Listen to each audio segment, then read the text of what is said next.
Dear students, जो हमारा अगला टॉपिक है वो है एंटीजन एंटीबॉडी रिएक्शन। इस लेक्चर में हम लोग देखेंगे कि एंटीजन और एंटीबॉडी किस प्रकार से आपस में रिएक्ट करते हैं और उसका जो है वो क्या क्या एप्लीकेशन है। तो शुरू करते हैं antigen antibody reaction. Antigen antibody reaction तब होता है जब कोई एंटीजन किसी एंटीबॉडी से स्पेसिफिकली, यानी जिस एंटीबॉडी को वो एंटीजन है उसी से जो है वो स्पेसिफिकली जब कंबाइन कर जाए तो एंटीजन एंटीबॉडी रिएक्शन होता है। ठीक है, इसको हम लोग इस तरीके से डिनोट कर सकते हैं, यानी एंटीजन, एजी फॉर एंटीजन और AB for antibody, antigen antibody reaction. जो ये एंटीजन एंटीबॉडी रिएक्शन है ये शरीर के ह्यूमोरल इम्यूनिटी या फिर एंटीबॉडी मीडिएटेड इम्यून रिस्पॉन्स, इसका जो है वो हिस्सा होता है। इसके अलावा एक और इम्यून रिस्पॉन्स होता है यानी ह्यूमोरल, और दूसरा होता है सेल मीडिएटेड। तो सेल मीडिएटेड को अभी हम लोग नहीं देख रहे हैं, जिसमें बॉडी के विभिन्न जो कोशिकाएं होती हैं वो किसी ऑर्गेनिज्म को न्यूट्रलाइज करने में मदद करती है। ये ह्यूमोरल इम्यून रिस्पॉन्स का हिस्सा है, इस बात को हम लोगों को याद रखना है। जो ये एंटीजन या एंटीबॉडी रिएक्शन होता है इसकी मदद से शरीर में बहुत सारी जो संक्रामक बीमारियां हैं, जो इन्फेक्शियस डिसीज़ हैं, यानी अगर हमारे शरीर में कोई भी पैथोजन मौजूद है तो उसका पता लगाने के लिए एंटीजन एंटीबॉडी रिएक्शन जो है वो काम में आता है। इसके अलावा अगर कोई टॉक्सिन प्रेजेंट है, ठीक है, कोई टॉक्सिन प्रेजेंट है या कोई भी एंटीजन इन जनरल अगर हमारे शरीर के अंदर मौजूद है तो वो चीज़ है या नहीं वो पता लगाने के लिए कौन सा रिएक्शन काम में आता है, एंटीबॉडी एंटीजन रिएक्शन। जो ये एंटीबॉडी एंटीजन रिएक्शन है ये इन विट्रो कंडीशन में जब हम लोग करते हैं, मतलब शरीर के बाहर जब हम लोग करते हैं तो इसको सीरोलॉजिकल टेस्ट कहा जाता है। सीरोलॉजिकल टेस्ट इसलिए कहा जाता है क्योंकि इस रिएक्शन को करवाने के लिए, या समझिए कि किसी इन्फेक्शियस बीमारी को पता करने के लिए या शरीर में किसी टॉक्सिन के प्रेजेंस को पता करने के लिए हम लोगों को किस चीज़ की ज़रूरत पड़ेगी, ब्लड की। ठीक है, ब्लड की। और ब्लड में से स्पेसिफिकली फिर हम लोग क्या निकालते हैं, सीरम, और इसी सीरम में फिर हम लोग डिटेक्ट करते हैं कि एंटीबॉडी किसी इन्फेक्शियस डिसीज़ के लिए या कोई टॉक्सिन मौजूद है या नहीं, वो सारी चीज़ें सीरम से। तो क्योंकि इसमें सीरम इन्वॉल्व है इस तरीके के टेस्ट में, तो इसलिए इसको क्या बोलते हैं, सीरोलॉजिकल टेस्ट। अब ये जो एंटीजन एंटीबॉडी का जो रिएक्शन होता है ये कोई एक स्टेप में नहीं हो जाता। ठीक है, ये 3 स्टेज यानी 3 स्टेज में जो है वो इसका रिएक्शन संपन्न होता है, चाहे शरीर के भीतर हो या फिर शरीर के बाहर इन विट्रो कंडीशन में।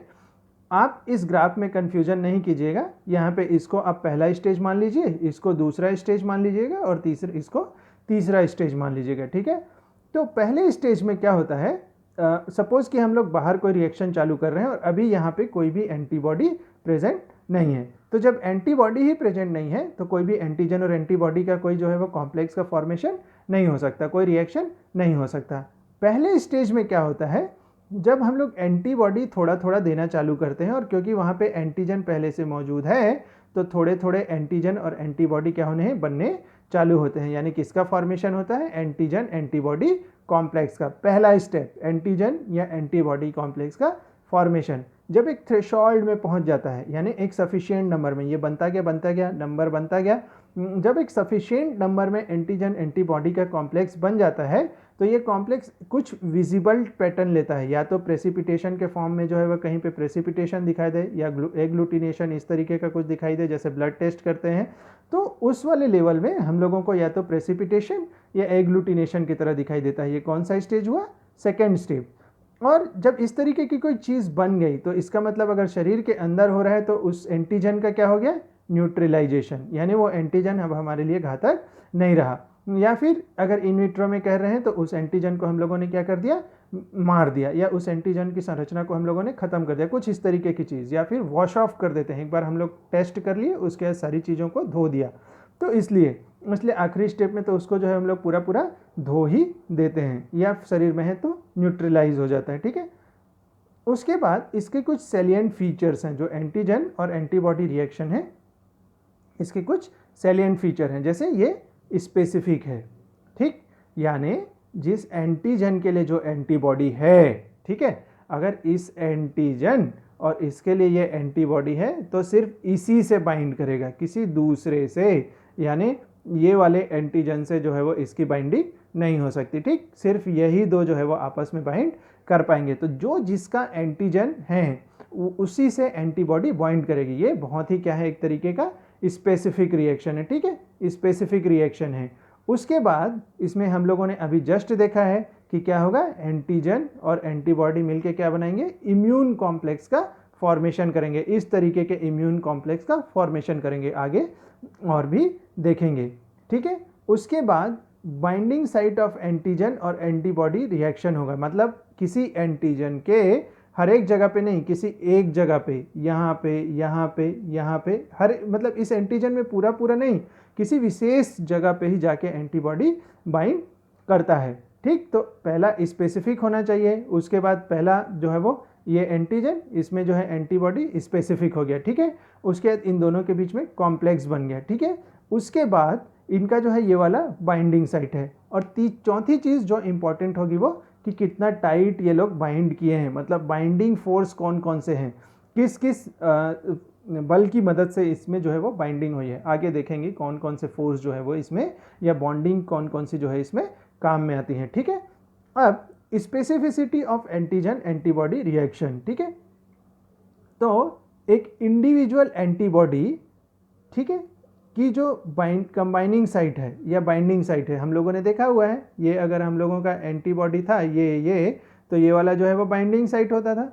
ये बाइंडिंग साइट किसी पर्टिकुलर एंटीजेनिक डिटर्मिनेंट या कोई एपिटोप से कितने अच्छे से बाइंड हो सकता है या कितने स्पेसिफिकली बाइंड हो सकता है, उसके अलावा किसी और के साथ में बाइंड ना हो, सिर्फ और सिर्फ उसी जगह पे बाइंड हो, उसी को हम लोग क्या बोलते हैं, स्पेसिफिसिटी। यानी स्पेसिफिक है, सिर्फ एक ही जगह पे बाइंड होगा। अगर मान लो ये अपना एंटीजन था तो इस जगह से अगर बाइंड हो रहा था तो इसी जगह से बाइंड होगा, किसी दूसरे जगह से बाइंड ना हो। तो इसको हम लोग क्या बोलते हैं, स्पेसिफिसिटी ऑफ एंटीजन। मतलब यहाँ पे बाइंड हो गया, यहाँ नहीं होगा, यहाँ नहीं होगा, यहाँ नहीं होगा, सिर्फ एक जगह से स्पेसिफिक है, very specific for the particular epitope. ठीक, नेक्स्ट है, हम लोगों ने देखा ही कि इम्यून कॉम्प्लेक्स का फॉर्मेशन होगा। और इम्यून कॉम्प्लेक्शन का फॉर्मेशन किस तरीके से होगा, इंटीग्रल बाइंडिंग की मदद से। ठीक है, और ये इंटीग्रल बाइंडिंग किसमें, सॉल्युबल एंटीजन में। जैसे आप अगर ध्यान दें तो इस वाली जगह को अगर आप देखें तो ये एंटीजन और यहाँ पे इम्यून कॉम्प्लेक्स का फॉर्मेशन हुआ है उस एंटीजन के एक पर्टिकुलर एपिटोप को बाइंड करके। ठीक है, और जब इस तरीके से मान लो ये एंटीबॉडी है, यहाँ पे जो है वो एंटीजन आया और ये एक इम्यून कॉम्प्लेक्स का फॉर्मेशन हो गया, तो this is called immune complex. यानी एंटीजन और एंटीबॉडी जब सिंगुलर फॉर्म में बाइंड किए तो इसको हम लोग क्या बोलेंगे, सिंगुलर इम्यून कॉम्प्लेक्स। ठीक है, एक एपिटोप और उससे क्या बाइंड हुआ, एंटीबॉडी का एक बाइंडिंग साइट, तो this is called singular immune complex. तो this is a singular immune complex, this is also a singular immune complex, this is singular immune complex. तो सब क्या है, सिंगुलर इम्यून कॉम्प्लेक्स। ठीक है, तो ये हो गया अपना इम्यून कॉम्प्लेक्स। देखो बाइंडिंग साइट जो एंटीजन और एंटीबॉडी में थे, तो हम लोग को पता है ये अपनी कोई एंटीबॉडी थी, तो इसके ये वाले जगह को हम लोग क्या बोलते थे, जो जहाँ से अपनी एंटीबॉडी आके बाइंड करता था, इसको हम लोग क्या बोलते थे, एपिटोप। ठीक, तो उसी प्रकार एंटीबॉडी की वो जगह, ये गोल वाले हिस्से को आप देखिए, ये वाले गोल वाले हिस्से को, जो जगह इस एपिटोप को पहचानती है या इस एपिटोप से बाइंड कर सकते हैं, या एंटीजन बाइंडिंग साइट जो होता है, दैट इज कॉल्ड पैराटोप। उसको क्या बोलेंगे हम लोग, पैराटोप। तो ये बात हम लोगों को ध्यान में रखना है। जिस प्रकार एंटीजन में स्पेसिफिक साइट होता है जहाँ पे एंटीबॉडी बाइंड करता है, जिसको हम लोग एपिटोप कहते हैं, उसी प्रकार एंटीबॉडी का ये वाला स्पेसिफिक हिस्सा एंटीजेनिक जो डिटर्मिनेंट या एपिटोप था उससे बाइंड करता है, और इसी को हम लोग क्या बोलते हैं, पैराटोप। ठीक, पैराटोप। तो ये बात हम लोगों को ध्यान में रखने की है कि पैराटोप किसे कहते हैं। अब ठीक है, इम्यून कॉम्प्लेक्स भी बन गए, पैराटोप भी अपने को समझ में आ गया। तो जो एंटीजन और एंटीबॉडी का जो रिएक्शन है वो किस बात पे डिपेंड करता है, सबसे पहले तो वो इस बात पे डिपेंड करता है कि वो कितने क्लोज हैं। लेट्स सपोज कि ऐसा कोई जो है वो एंटीजन है, ठीक, पहले तो दूरी के ही, और इधर कहीं पे अपना जो है वो एंटीबॉडी है, तो दूरी के हिसाब से ये दूर दूर है तो इसका फॉर्मेशन नहीं हो सकता। ना सिर्फ ऐसा, बल्कि सपोज कि अपना इसको और भी क्लोजली देखें तो ऐसा ऐसा ऐसा अपना कुछ एपिटोप है, ठीक, ये टर्शरी स्ट्रक्चर में ऐसा कुछ। तो जो ये एंटीजन का बाइंडिंग साइट है, जो मतलब सॉरी, जो एंटीबॉडी का जो बाइंडिंग साइट है वो इसी का तो जो है कॉम्प्लीमेंट्री कुछ इस तरीके से होना चाहिए, ठीक है। मतलब ये दोनों जो है वो एक दूसरे के कॉम्प्लीमेंट, तभी तो जो है बाइंडिंग पॉसिबल है।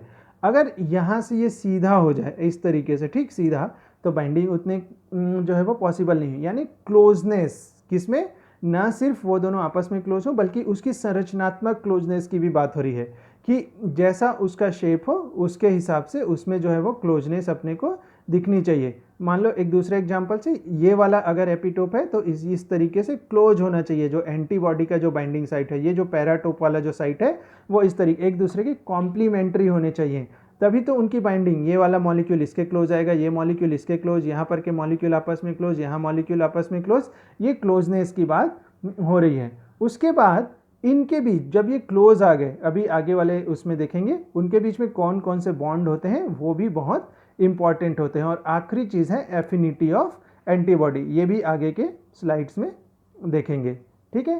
तो क्लोजनेस की हम लोगों ने बात की कि जितना ज़्यादा क्लोज होगा, ठीक है, क्लोजली फिट, वही मैं कह रहा था कि अगर ऐसा ऐसा अपना कुछ एंटीजन का एपिटोप है तो जो है वो पैराटोप उसी प्रकार का जो है क्या होना चाहिए, पैराटोप इस तरीके से, ठीक, जितना क्लोजली फिट हो जाए, जितने आसानी से आपस में फिट हो जाए। अगर ये कुछ ऐसा होगा सीधा लाइन तो उतना क्लोजली जो है वो फिट नहीं हो पाएगा। दूसरी चीज़ है नॉन कोवेलेंट बॉन्ड, यानी अगर ये है मान लो, और दूसरा मान लो कि अपना कोई एंटीजन यहाँ पे ऐसा कुछ है, ठीक, अब इन दोनों के बीच जो बॉन्डिंग होगी वो जो है कितनी स्ट्रॉन्ग बॉन्डिंग होती है, मतलब जो भी हमारे केमिकल में हम लोग जो है बॉन्ड पढ़ते हैं वो बॉन्ड कितना स्ट्रॉन्ग है उस पर डिपेंड करता है, चाहे वो हाइड्रोजन बॉन्ड हो, electrostatic, van der Waals force या हाइड्रोफोबिक बॉन्ड, उस पर डिपेंड करता है। और एफिनिटी का मतलब होता है कितना स्ट्रॉन्ग, जो स्ट्रेंथ, जो ये बाइंडिंग हुई है वो कितनी स्ट्रॉन्ग हुई है। तो जितनी ज़्यादा स्ट्रॉन्ग बाइंडिंग होगी उसके हिसाब से उसकी क्या होगी, एफिनिटी, उतना टाइटली वो जो है उस चीज़ से बाइंड करेगा, ठीक है। आप इस डायग्राम में आप समझिए, ठीक है, ये वाला जो हिस्सा है वो है एंटीजन और ये वाला हिस्सा जो है आपको दिख रहा होगा एंटीबॉडी। तो देखिए एंटीजन भी एक तरीके का क्या है, प्रोटीन, सपोज अभी मान लेते हैं प्रोटीन टाइप का एंटीजन है, और अपना एंटीबॉडी भी इम्यूनोग्लोबुलिन है, इसका मतलब क्या है, एक तरीके का प्रोटीन। तो इसमें भी कुछ अमीनो एसिड है सरफेस में, इसमें भी कुछ अमीनो एसिड है सरफेस में, यानी इस तरीके के कुछ मॉलिक्यूल होंगे, एमाइड टाइप के, हाइड्रोक्सिल टाइप के, या फिर ये CO टाइप के। तो इनके बीच में क्या क्या बॉन्ड बन सकता है, अगर तो जो है वो नॉन पोलर है, सपोज कि ये जो है वो नॉन पोलर है, यहाँ पे जो है वो नॉन पोलर है, तो क्या बन गया यहाँ पे, हाइड्रोफोबिक इंटरेक्शन। अगर इस तरीके का है, मतलब CO- है और इधर NH2 है, तो क्या बन गया, आयनिक बॉन्ड बन गया। वॉन डेर वाल भी बन सकता है, अगर नॉन पोलर है तो हाइड्रोफोबिक बन ही रहा है, आयनिक बॉन्ड भी बन रहा है, हाइड्रोजन बॉन्ड बन सकता है। तो इस तरीके के अलग अलग प्रकार के बॉन्ड जो होता है वो बन सकता है। तो पहला तो चीज़ हम लोगों ने देखी थी कि आपस में फिट होना चाहिए, ऐसे करके इनकी स्ट्रक्चर आपस में फिट हो। उसके बाद इसके जो आमने सामने के जो मॉलिक्यूल आ रहे हैं उसमें आपस में इनमें से कोई बॉन्ड बनाने की काबिलियत हो। अब सपोज कि अगर मान लो कि ये आयनिक वाला इधर के जो है वो वॉन डेर वाल बनाने वाले जो मॉलिक्यूल हैं उनके आमने सामने आ जाता है ऐसे फिट होने के बाद, तो भी वो उतना स्ट्रांग तो नहीं होता ना। तो इस तरीके का फिट प्लस जो है वो जो बॉन्ड बनाने वाले हैं कितने कैपेबल हैं उसके आधार पे उसकी क्या होगी, स्पेसिफिसिटी, यानी जितना ज़्यादा स्ट्रांग बॉन्डिंग और जितना स्ट्रांग जो होता है वो फिटिंग होगा, तो उसके आधार पे क्या होगी, एफिनिटी, उतनी आसानी से वो आपस में क्या कर पाएंगे, रिएक्ट कर पाएंगे, ठीक है। एफिनिटी अपने को समझ में आया। तो ये क्लोज फिट और जो होता है बॉन्डिंग दोनों पे जो है वो डिपेंड करता है क्या, स्पेसिफिसिटी भी और कौन सी चीज़, एफिनिटी भी, दोनों चीज़ें डिपेंड करता है इस चीज़ में। इस डायग्राम को अपन ध्यान रखें, ठीक है। अब एफिनिटी तो अपन समझ गए कि जितना ज़्यादा मतलब जितना ज़्यादा क्लोज फिट हो, इस तरीके से अगर ये एंटीबॉडी और ये एंटीजन और इनके बीच में जो होता है वो फिटिंग जो होता है क्लोज टाइप की हो और इनकी बॉन्डिंग इस तरीके, तो एफिनिटी उतना ही ज़्यादा होगा। इसको और एक एग्जांपल से समझते हैं, ठीक है। और जिस चीज़ को हम लोग पैराटॉप कह रहे थे उसी को बोल देते हैं हम लोग कॉम्प्लीमेंटरिटी डिटरमाइनिंग रीज़न, भी उसी को कहते हैं। और एफिनिटी को जो समझने के लिए एक एक्सपेरिमेंट भी हम लोग देख सकते हैं कि यहाँ पर सपोज़ कि एक एक्सपेरिमेंट किया गया। इस एक्सपेरिमेंट में यहाँ पे देखिए पहला वाला जार है और ये दूसरा वाला वही जार है, और इनिशियल स्टेज में इसको जो है वो एक मान लो कि कोई पतली झिल्ली या किसी की सहायता से अलग अलग किया, और सिर्फ बी पोर्शन में हम लोगों ने क्या डाला, एंटीजन। और कुछ टाइम के बाद, क्योंकि ये इक्विलिब्रियम का सिद्धांत कहता है कि कुछ टाइम के बाद डिफ्यूजन के बाद इधर जितना एंटीजन होगा उतना ही कितना किधर होगा, एंटीजन ए साइड में, यानी दोनों कहाँ आ गए, बराबर। तो आप देखिए ए जो है वो धीरे धीरे भरना चालू किया और यहाँ इक्विलिब्रियम में आ गया, बी धीरे धीरे कम होना चालू हुआ, इक्विलिब्रियम में आ गया, ठीक है। यहाँ तक तो बहुत ज़्यादा क्लियर है। उसी एक्सपेरिमेंट में बी वाले में वापस से हम लोगों ने एंटीजन रखा और ए वाले में अब क्या डाल दिया, एंटीबॉडी डाल दिया, तो फिर डिफ्यूजन होगा। बी वाला और ए वाले में एंटीजन का कंसंट्रेशन क्या होना चालू होगा, इक्वल होने की कोशिश करेगा। तो अब देखिए बी से जो है वो एंटीजन ए वाले जार में जाने की कोशिश किया, तो धीरे धीरे जो है वो चलता गया चलता, लेकिन ये क्या है, ये तो जो है वो उसको क्रॉस कर गया। उसी प्रकार बी वाला देखो ये क्रॉस कर गया, ये इक्विलिब्रियम तो कहीं पे दिख ही नहीं रहा है अपने को। इक्विलिब्रियम क्यों नहीं दिख रहा है, क्योंकि इसके जो कुछ मॉलिक्यूल्स हैं, ये जो कुछ मॉलिक्यूल हैं वो एंटीजन और एंटीबॉडी का कॉम्प्लेक्स फॉर्म कर लिए हैं। क्योंकि कॉम्प्लेक्स फॉर्म कर लिए हैं तो यहाँ पे जो एंटीजन हैं और यहाँ पे जो एंटीजन हैं, सिर्फ और सिर्फ जो फ्री वाले हैं उसी से जो है वो इक्विलिब्रियम स्थापित करने की कोशिश कर रहा है। क्योंकि जो फ्री वाले हैं वही सॉल्यूशन में घुलनशील हैं, बाकी की चीज़ें तो जो है वो घुला हुआ नहीं है, क्योंकि वो क्या बना लिया, कॉम्प्लेक्स बना लिया। तो ये जो डिफरेंस आया, ये जो मतलब ये इस साइड में जो ए का कंसंट्रेशन बढ़ गया ए वाले साइड में, और बी वाले साइड में जो घट गया, इन दोनों के बीच में जो चीज़ थी यही अपना क्या था, एंटीजन और एंटीबॉडी का कॉम्प्लेक्स फॉर्मेशन हुआ, या इसी कंसंट्रेशन में। तो ये जितना बड़ा होगा उतनी ही ज़्यादा क्या होगी, एफिनिटी। तो क्योंकि उतनी ही आसानी से क्या बाइंड हो पा रहा है, एंटीजन एंटीबॉडी से बाइंड हो पा रहा है, ठीक है। तो एफिनिटी अपने को ध्यान रखना है कि कितने आसानी से जो है एंटीजन एंटीबॉडी से बाइंड हो पा रहा है। तो उसी की तरीके का एक मिलता जुलता कंसेप्ट है जिसको हम लोग बोलते हैं एवीडीटी, ठीक है, एवीडीटी। तो अभी तक हम लोगों ने देखा कि कितनी दृढ़ता से, कितना ज़्यादा शक्ति से जो है वो एंटीजन और एंटीबॉडी का कॉम्प्लेक्स बनता है, वो डिपेंड करता था उसमें बनने वाले बॉन्ड्स पे, ठीक है। और ये जो था कैपेसिटी थी कि कोई एंटीबॉडी किसी एंटीजन से किस तरीके से जो है वो बाइंड हो सकता था, तो उसको हम लोग क्या बोलते थे, एफिनिटी, ठीक। ये वाला जो डायग्राम है, ठीक, एफिनिटी, कि ये एंटीजन से जो है वो बहुत दृढ़ता से बाइंड हो गया।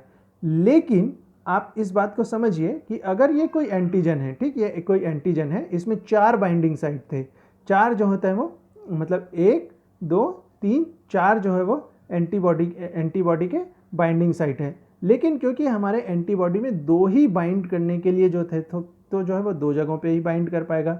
लेकिन अगर मान लो ये एम एंटीबॉडी की तरह होता, IgM की तरह होता, तो ये चारों में बाइंड कर पाता है, ठीक है, एक ही एंटीबॉडी एंटीजन के चारों में। तो यानी जितनी ज़्यादा बाइंडिंग साइट हो, यानी मल्टीवैलेंट, सिर्फ एक ही उससे 1 या 2 बाइंड करने के बजाय मल्टीवैलेंट हो, तो एफिनिटी तो छोड़ो, वो बहुत ज़्यादा जो है क्या हो जाएगी, इंक्रीज कर पाएगी। तो स्ट्रेंथ और क्या हो गया, बढ़ गया, कि 1 2 नहीं बल्कि बहुत सारी ऐसी जगह है जहाँ से एंटीजन जो है वो एंटीबॉडी से इंटरेक्ट कर सकता है। तो इसलिए उसकी बाइंडिंग जो है और आसानी से हो जाएगी, क्योंकि यहाँ पे तो क्या, ये 2 जगहों को, इन चारों को जो है खोजना पड़ेगा। यहाँ पे तो ये चारों जो हैं ये 10 के 10 में से कहीं से भी तुरंत मिले, तुरंत जाके बाइंडिंग हो जाएगी, ठीक है। एक भीड़ में किसी एक इंसान से टकराना ज़्यादा आसान है, बजाय इसके कि थोड़ा सा स्कैर हो या कम लोग होंगे तो उससे टकराना जो होता है कम पॉसिबल। तो ये कंसेप्ट जहाँ पे एक पर्टिकुलर एंटीजेनिक डिटर्मिनेंट के बाइंड करने के लिए बहुत सारे ग्रुप हों, तो उस कंसेप्ट को हम लोग बोलते हैं एवीडीटी। और एवीडीटी और ज़्यादा मतलब एफिनिटी अगर थोड़ी कम भी हो, मतलब जो बॉन्ड बन रहा था वो थोड़ा कमज़ोर भी हो, तो क्योंकि इसमें बहुत सारे बाइंडिंग साइट हैं तो इसलिए ये और भी आसानी से बाइंड कर पाता है, ठीक है। तो ये मल्टीवैलेंट एंटीजन के लिए जिसमें एक से अधिक साइट पे बाइंड करने की कैपेबिलिटी हो, ठीक है, एंटीजन, एफिनिटी एंड क्या दूसरी चीज़ क्या हो गई अपनी एविडिटी। एविडिटी का मतलब अपन को समझ में आ गया कि एक एंटीजन और उसमें जो है वो बाइंड करने की कैपेबिलिटी बहुत ज़्यादा है। ठीक है, उसी प्रकार नेक्स्ट चीज़ है क्रॉस रिएक्टिविटी, यानी कोई सिंगल टाइप का एंटीबॉडी हो सकता है, ये एंटीजेनिक डिटर्मिनेंट है, उसी से मिलता जुलता कोई दूसरा एंटीजेनिक डिटर्मिनेंट हो तो उसके साथ भी रिएक्शन करके एंटीजन एंटीबॉडी कॉम्प्लेक्स बना ले, तो this is called cross reactivity. पर स्ट्रेंथ क्या होगा, उतना ज़्यादा नहीं होगा जितना कि खुद के एंटीजन के साथ होता है, यानी खुद का एंटीजन के साथ जितना जो है वो स्ट्रेंथ से बाइंडिंग होता है उतनी स्ट्रेंथ से जो होता है किसी दूसरे के साथ में बाइंड नहीं हो पाएगा, तो this is called cross reaction. ठीक है, इसको हम लोग बोलते हैं क्रॉस रिएक्टिविटी या क्रॉस रिएक्शन। तो इस लेक्चर में इतना ही, और अगले लेक्चर में फिर हम लोग देखेंगे प्रेसिपिटेशन, एग्लूटिनेशन और उसी टाइप के दूसरे जो एंटीजन इम्यून कॉम्प्लेक्स वाले जो दूसरे एग्जाम्पल हैं उसको अगले लेक्चर में देखेंगे। Okay, thank you. किसी को कुछ डाउट हो तो मैसेज कर सकते हैं। Thank you.